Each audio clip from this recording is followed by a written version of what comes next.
नमस्कार मित्रों, स्वागत है आपका प्रिय क्लासेस में। आज जो हम पढ़ने जा रहे हैं प्रमुख कोर्स कि राजस्थान में कौन कौन से प्रमुख कोर्स लगते हैं, मेले लगते हैं।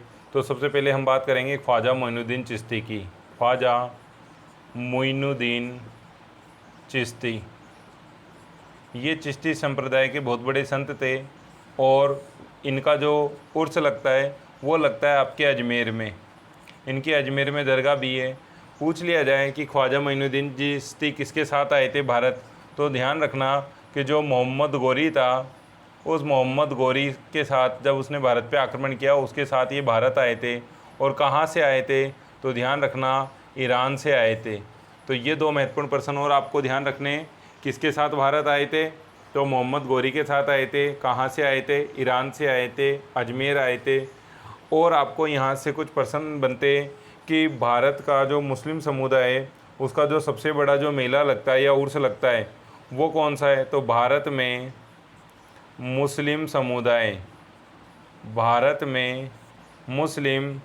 समुदाय का सबसे बड़ा मेला या उर्स, सबसे बड़ा उर्स मान लो या मेला मान लो, कहाँ लगता है, ख्वाजा मोइनुद्दीन चिश्ती का जो है वो सबसे बड़ा उर्स माना जाता है भारत के अंदर। ठीक है, हमारे राजस्थान के साथ साथ ये भारत में भी सबसे बड़ा उर्स है। अब क्या होता है, उर्स कब चालू होता है, तो ये आपको ध्यान रखना। आपसे ये भी पूछा जा सकता है कि जो ख्वाजा मोइनुद्दीन चिश्ती है तो ये फेमस संत है, तो इनके बारे में कुछ ज़्यादा डिटेल हमको पढ़नी पड़ेगी। तो आपसे ये भी पूछा जा सकता है कि ये जो चालू होता है महीना, ये कब चालू होता है, उर्स कब चालू होता है, तो आपको ध्यान रखना है कि जो इस्लामिक कैलेंडर होता है, इस्लाम का जो कैलेंडर है, उस इस्लाम के कैलेंडर का ये महीने का नाम होता है रजब। तो जब इस्लामिक कैलेंडर है और उसमें रजब नाम का महीना आता है, उसकी पहली से लेकर के और जो छठी तारीख होती है, पहली से लेकर के जो छठी तारीख होती है, छठी रजब होती है, तब तक ये मेला क्या होता है, ये मेला आयोजित किया जाता है।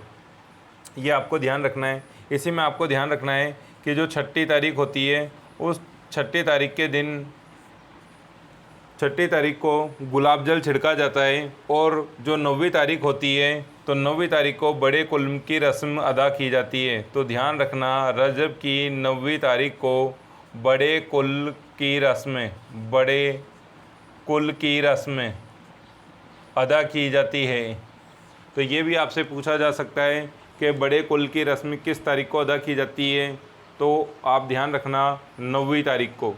ठीक है, इसी के साथ कुछ और महत्वपूर्ण प्रश्न हैं जिनकी हम चर्चा कर लेते हैं कि ख्वाजा मोइनुद्दीन जो चिश्ती है, इनकी दरगाह पे अकबर भी आया था और अकबर ने यहाँ एक मस्जिद बनवाई थी जिसको हम अकबरी मस्जिद भी कहते हैं।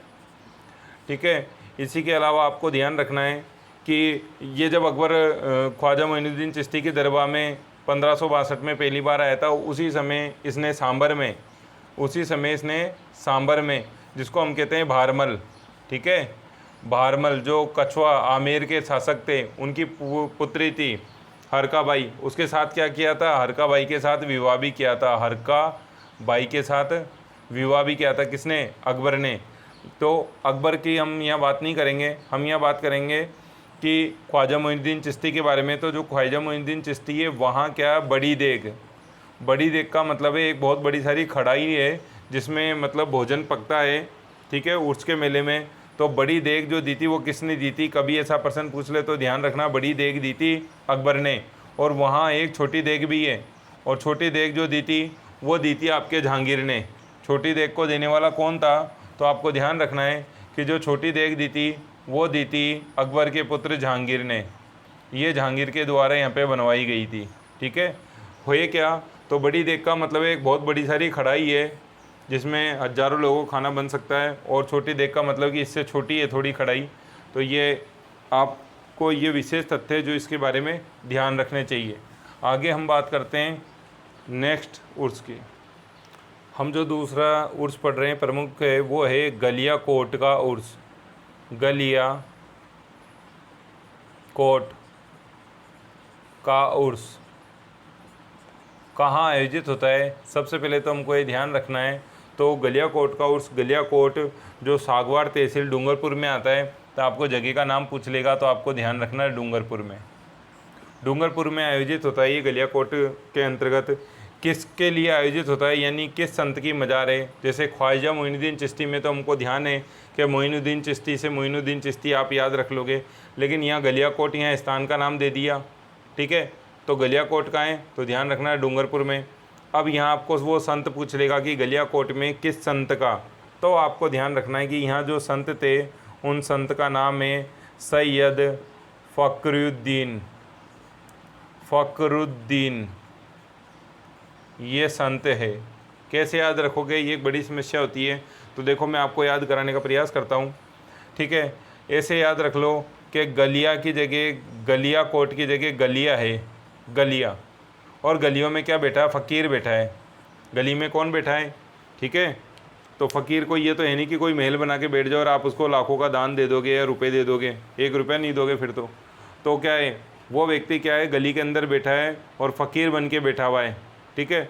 तो हम उसको दान भी दे देंगे। तो गलियाकोट कहती है, आपके दिमाग में आना चाहिए गली और गली में क्या है, फ़कीर, फ़कीर यानी फ़खरुद्दीन, यानी यहाँ किस संत की दरगाह है, क्योंकि यहाँ यही सबसे महत्वपूर्ण प्रश्न आपके बनता है ये वाला कि किस संत की दरगाह है। और यहाँ अक्सर स्टूडेंट कंफ्यूज हो जाते हैं, तो आपको ध्यान रखना है, ये गलती नहीं करनी है। गलियाकोट संत फ़खरुद्दीन की है। और कहाँ भरता है उर्स, तो ध्यान रखना है डूंगरपुर में। डूंगरपुर में भी और आपसे पूछ ले तो ध्यान रखना शागवाड़ तहसील के अंतर्गत आता है ये, ठीक है, गलियाकोट। इतनी बात आपको ध्यान रखनी है। इसके अलावा एक और महत्वपूर्ण आपके प्रश्न बनता है, मोस्ट प्रश्न है, याद रख लेना, ये भी आपके बनता है कि दाऊदी बोहरा संप्रदाय की आस्था का प्रमुख केंद्र है। ये जो गलियाकोट है ये किस संप्रदाय का, तो प्रश्न डायरेक्ट भी पूछा जाता है कि दाऊदी बोहरा संप्रदाय की आस्था का प्रमुख केंद्र, संप्रदाय की आस्था का केंद्र कौन सा उर्स माना जाता है।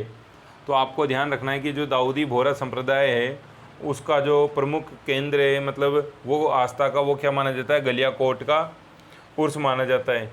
ये जो आयोजित होता है वो कब होता है, तो एक प्रश्न आपसे ये भी पूछा जा सकता है कि जो गलियाकोट का जो उर्स है वो कब लगता है। तो आपको ध्यान रखना कि ये लगता है मुहर्रम की 27वीं तारीख को, मुहर्रम की 27वीं तारीख को। इस्लामिक कैलेंडर का जो एक महीना होता है मुहर्रम, और उस मुहर्रम की 27वीं जब तारीख आती है तब ये उर्स आयोजित होता है। और इस दिन जो मज़ार है उसको फूलों से सजाया जाता है। तो ये जो महत्वपूर्ण बातें जो आपको गलियाकोट वाले उर्स से ध्यान में रखनी है। आगे चलते हैं नेक्स्ट। एक बात और आप विशेष ध्यान रखना गलियाकोट से, कि आपसे पूछ ले कि जो गलियाकोट है ये उर्स किस नदी के किनारे भरता है। तो गलियाकोट का जो उर्स है ये आप ध्यान रखना, क्योंकि डूंगरपुर में हमारे माही नदी है, तो माही नदी से संबंधित है। तो ऐसा प्रश्न भी आपसे पूछा जा सकता है कि गलियाकोट का उर्स किस नदी के किनारे भरता है, तो याद रखना माही नदी। आगे हम बात कर रहे हैं तारकिन का उर्स। तो तारकिन का जो उर्स है ये आप ध्यान रखना कहाँ भरता है, तो ध्यान रखना नागौर में, ठीक है। और किस संत के लिए भरता है, तो ध्यान रखना ये भी चिश्ती संप्रदाय के संत थे, संत काजी हमीमुद्दीन,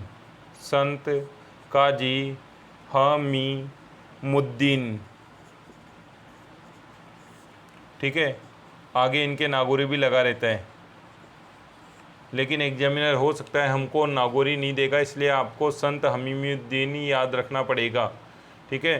क्योंकि नागौरी दे दिया तब तो आप नागौर से तारकिन ऐसे आसानी से याद रख सकते हो, लेकिन नहीं देगा तो उस कंडीशन में आप क्या करोगे फिर। आगे हम बात करते हैं नेक्स्ट की, जो है नरहड़ की दरगाह।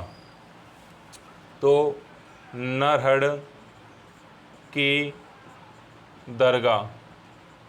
नरहड़ की दरगाह के बारे में आपके जो प्रश्न बनता है वो बन सकता है कि ये नरहड़ की दरगाह कहाँ है। तो आपको ध्यान रखना है कि नरहड़ की दरगाह जो है, यहाँ जो उर्स लगता है वो लगता है झुंझुनू में। ये कहाँ लगता है, ये है झुंझुनू से संबंधित। और यहाँ पे जो शक्कर बादशाह है, ठीक है, उनका है ये शक्कर बादशाह, यानी जो शक्कर पीर बाबा है इन्हीं को हम क्या कहते हैं, शक्कर पीर बाबा। और मैंने आपको एक पहले वीडियो बनाया था, उसमें मैंने प्रमुख दरगाह किस संत की है, तो मैंने उसमें आपको बताया भी था कि शक्कर पीने से नर के हड्डियाँ गल जाती है। ठीक है, तो शक्कर पीने से नर की क्या हो जाती है, हड्डियाँ गल जाती है। इस तरह से याद कराने का प्रयास किया था, अगर आपको याद आ रहा हो तो। और ध्यान रखना है कि इनका जो मेला लगता है वो लगता है जन्माष्टमी के दिन। इनका जो मेला लगता है वो कब लगता है, तो आपको याद रखना है, इनका जो उर्स लगता है, मेला भरता है, वो भरता है जन्माष्टमी के दिन।